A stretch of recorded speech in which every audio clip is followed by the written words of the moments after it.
মধুপুর গ্রাম। গ্রামটা ছিল খুবই সুন্দর, কিন্তু এই গ্রামটা এক অভিশপ্ত ছিল। সেই গ্রামের রাস্তার মধ্যে প্রতিদিনই লাশ পাওয়া যেত। প্রতিদিনের মতো আজকেও একটি লাশ পাওয়া যায়।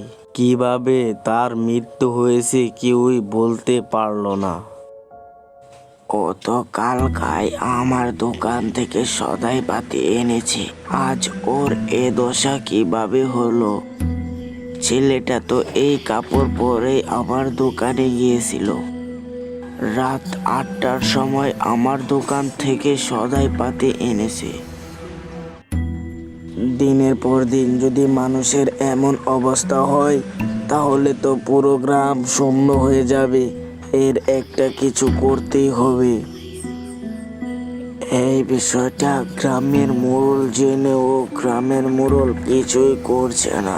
আমাদের এই বিষয়টা নিয়ে ভাবা উচিত। সবাই সবার অনেক কথা বলল, কিন্তু আমার মনে হলো না এটা কোনো জীবজন্তুর কাজ।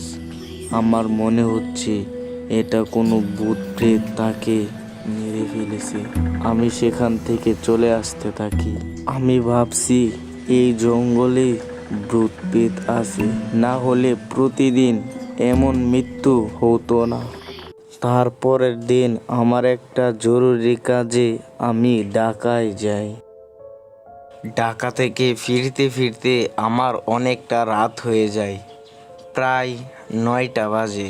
সে সময় আমি জঙ্গলের রাস্তা দিয়ে হাঁটতাছি। চারদিক ঝিঝি পোকার শব্দ আর শিয়ালের ডাক। প্রতিদিন যেই জঙ্গলের মধ্যে মানুষের মৃত্যু হয়, আজ আমার সেই জঙ্গলের মধ্য দিয়ে যেতে হবে। আমার অনেকটা ভয় করছে। আমি জঙ্গলের সামনে আসতে সামনে দেখতে পেলাম ডাইনি। কি ভয়ঙ্কর চেহারা!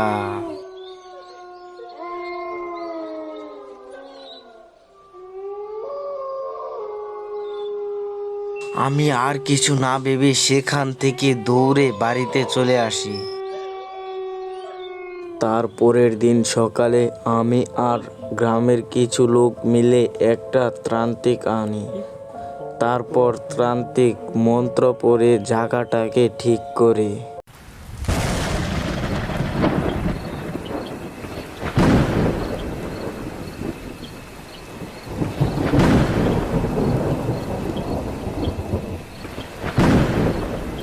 বাহিরে প্রচণ্ড বৃষ্টি হচ্ছে। আমি জানালার পাশে বসে আছি। বর্তমান কোনো কাজকর্ম নেই, আর এই বৃষ্টির মধ্যে ঘরে বসে আছি, তাই একটুও ভালো লাগছে না। তার জন্য ভাবতেছি বাহিরে যাব। বাহিরে গেলে বৃষ্টিতে ভিজে যাব, তাই যেতে পারছি না। তাই এখন ঘরের মধ্যে বসে আছি।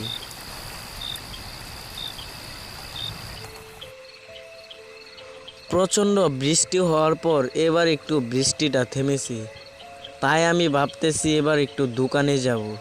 দোকানে গিয়ে এক কাপ চা খেলে শরীরটা অনেক ভালো লাগবে।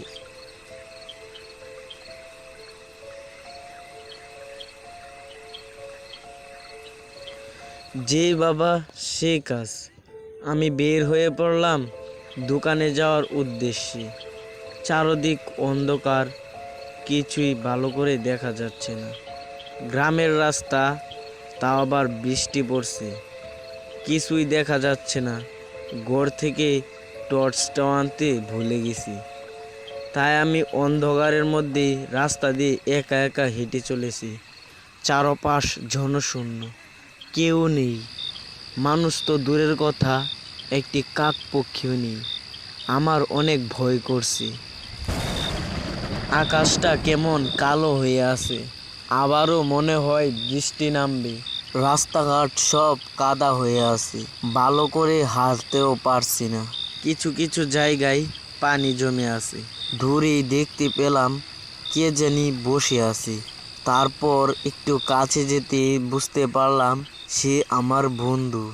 তারপর আমি তার কাছে গেলাম। কিরে সাইমন, যে তুই এখানে বসে আছিস কেন একা একা? আরে না, আমার সাথে তো আবির ছিল, তো সে এখন একটু বাড়ি গেছে, তাই আমি এখন বসে আছি। আমিও একটু পরে বাড়ি চলে যাব। আচ্ছা, তোর এখন কোথায় যাওয়া হচ্ছে? ঘরে একা একা থাকতে বোর হয়ে গেছি। বৃষ্টিটা থেমেছে, তাই এখন ভাবতেছি একটু কাজল কাকার দোকানে গিয়ে এক কাপ চা খেয়ে আসি, শরীরটা অনেক ভালো লাগবে। আর সেখানে কিছুক্ষণ আড্ডাও দিতে পারবো। কিভাবে আড্ডা দিবি তুই? এখনই তো বৃষ্টি নেমে যাবে, বাড়িতে আসার সময় বৃষ্টিতে ভিজে যাবি। আচ্ছা, তোর কথাই মানলাম, আমি সেখান থেকে এক কাপ চা খেয়ে বাড়িতে চলে আসব। আমার বন্ধু সাইমনকে আমি বিদায় দিয়ে সেখান থেকে চলে আসলাম, আর এখন তাড়াতাড়ি হাঁটছি কাজল কাকার দোকানে যাওয়ার উদ্দেশ্যে। আমাদের বাড়ির পাশেই তার বাড়ি। ছোটবেলা অনেক আড্ডা দিয়েছি, আর এখন আর সে আড্ডা দেওয়া হয় না। বর্তমান সময়ে যার যার কাজে ব্যস্ত হয়ে পড়ছি। আমি কিছুটা সামনে যেতেই দেখতে পেলাম কে যেন আমার সামনে দাঁড়িয়ে আছে। আমি কিছুটা ভয় পেয়ে গেলাম। দেখতে মনে হচ্ছে আমার বন্ধু সাইমন। সে তো বেঞ্চে বসে আছে, সে এখানে আসবে কি করে? তারপর আমি তার কাছে হাঁটতে হাঁটতে গেলাম। কি রে সাইমন, তুই এখানে দাঁড়িয়ে আছিস কেন এত রাত্রে? তোরে না দেখে আসলাম তুই মাচার মধ্যে বসে আছিস। আরে শ্রাবণ যে, তোর জন্যই তো আমি দাঁড়িয়ে আছি। তুই আয়, একটু নদীর পাড়ে যাব। এত রাত্রে নদীর পাড়ে যাবি মানে? নদীর পাড়ে তোর কি দরকার? দরকার আছে রে, আছে। তুই আমার সাথে আসবি তো? না, আমি এখন নদীর পাড়ে যেতে পারবো না। এখন বাড়ি যাই, কালকে করিস তোর কাজ। ওই রাস্তাটা দিয়ে না, যে জঙ্গলের রাস্তা দিয়ে যাই, অনেক তাড়াতাড়ি বাড়ি ফিরে যেতে পারবো। তাড়াতাড়ি আয়, বেশি দেরি করিস না। আর কিছু না ভেবে আমি বের হয়ে পড়লাম এই জঙ্গলের রাস্তা দিয়ে শর্টকাটে বাড়ি যাব বলে। কাদার মধ্যে আমি হাঁটতে পারছি না, আর আমার বন্ধু সাইমন কত তাড়াতাড়ি এই কাদার উপর দিয়ে হেঁটে যাচ্ছে। অন্ধকারে কিছুই দেখা যাচ্ছে না, সে কি হাঁটছে নাকি উড়ে উড়ে যাচ্ছে, আমি কিছুই বুঝতে পারছি না। অতক্ষণ যার সাথে আমি হেঁটে আসছি সে আমার বন্ধু তো। দেখতে পেলাম সে সামনে অদৃশ্য হয়ে গেল। আমি আর সেখানে দাঁড়াতে পারছি না, আমি সেখান থেকে ছুটতে লাগলাম। দেখি আমার পেছনে কে যেন নিঃশ্বাস ফেলছে, তার নিঃশ্বাসে আমি ভয় পেয়ে গেলাম। তারপর আমি পিছনে ঘুরতে যা দেখতে পেলাম একটি ভূত, তার কি বিভৎস চেহারা।